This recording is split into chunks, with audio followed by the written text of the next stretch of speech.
નમસ્કાર દર્શક મિત્રો, એસડી ન્યૂઝ ગુજરાતી ચેનલ પર આપનું સ્વાગત છે અને હું આપની સાથે વૈશાલી પોબારુ કરીશું નજર આજના સમાચાર પર। અંકલેશ્વરથી આજે વિશ્વ ચકલી દિવસ। ચકલીએ સદા માનવીને વફાદાર રહી સાથ નિભાવ્યો છે, ત્યારે માનવીની સંગાતથી ચકલીના નિકંદન માટે ખુદ માનવી જ જવાબદાર છે। માનવીએ ચકલીના ખોરાક, પાણી, આશરો માનવીએ ઝૂંટવી લીધો અને ચકલીના માળાની જગ્યા ઝૂંટવાઈ જતા ઘર વિના વંશવૃદ્ધિ અશક્ય બની છે। ચકલી વિશ્વમાં સૌથી વધુ ફેલાયેલું પક્ષી અને વિપુલ પ્રમાણમાં જોવા મળતા પક્ષીનો ખિતાબ ધરાવે છે। માનવ વસ્તીની નજીક રહેવાની અને તેમના પર વધુ આધારિત રહેતી ચકલીઓના વિનાશ માટે માનવીએ જ તેના ખોરાક, પાણી અને આશરો ઝૂંટવી લીધો છે।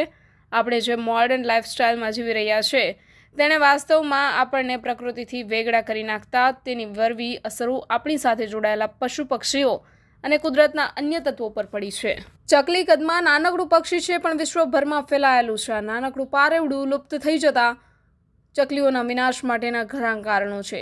આ બધા કારણો પાછળ માનવી જવાબદાર છે। હદ બહારનું ધ્વનિ અને વાયુ પ્રદૂષણ, મકાનોની બદલાયેલી રચના, રાસાયણિક ખાતર અને જંતુનાશક દવાઓ, આ બધા જોખમો નાનકડા ચકલાઓ માટે જીવન ટકાવવાનું કઠિન બન્યું છે। બીજા પક્ષીઓની જેમ ચકલા ઝાડ પર માળા બાંધતા નથી, માનવ વસાહતની આસપાસની જગ્યામાં જ માળા બાંધે છે। તેથી જ તેને ઘર ચકલી નામ આપવામાં આવ્યું છે।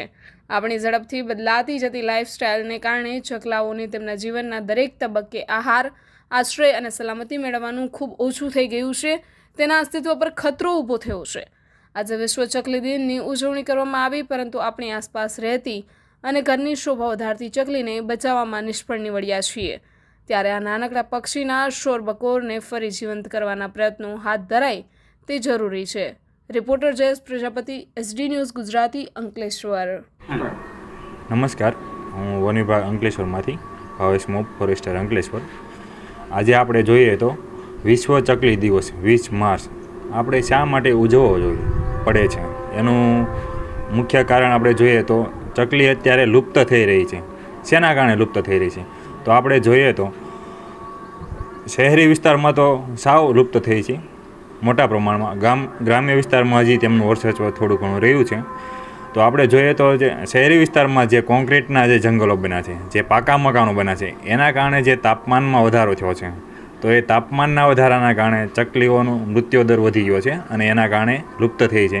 તેમજ શહેરી વિસ્તારમાં જે ટાવરો, મોબાઈલ ટાવરો છે, એના રેડિયેશનના કારણે, વાહનોના પ્રદૂષણના કારણે, આવા અનેક કારણો જે છે જે માનવોએ સર્જ્યા છે, એના કારણે જે ચકલી છે લુપ્ત થઈ છે। તો આપણે જોઈએ તો ગામડામાં હજી એનું વર્ચસ્વ છે, કેમ કે ગામડામાં હજી જૂના મકાનો છે અને ગામડાનું વાતાવરણ પણ એવું છે, ત્યાંના માનવીઓ પણ એવા છે કે જે સંવેદના સભર છે। તો આપણે જોઈએ તો ગામડામાં ચકલીનું થોડું વર્ચસ્વ રહ્યું છે।